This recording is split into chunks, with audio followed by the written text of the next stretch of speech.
আপনারা এই ছেলের ভয়েসটা একবার শুনুন, তারপরে আমি কি বলতেছি আমার কথাগুলো আপনারা শুনে যাবেন। হাতে কোরআন শরীফ, একটা মিথ্যা কথা বলুন না। যে আমার এই ভিডিওতে একটা লাইক, একটা কমেন্ট, 3টা কপি লিঙ্ক করে একটা রিপোস্ট করবো, ওদের কসম করতে হইতেছি তার আইডিতে আমি যতক্ষণ তুলে দিয়ে আসবো, কথা দিলাম।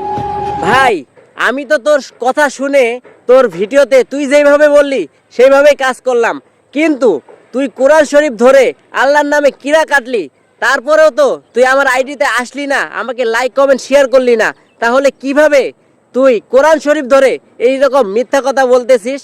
তুই দেখ আজকের পর থেকে এরকম ভিডিও তৈরি করবি না, কোরআনকে অপমান করবি না, কোরআন নিয়ে তুই এরকম মিথ্যা কথা কেন বলবি? এই অধিকার তোর নাই, ঠিক আছে?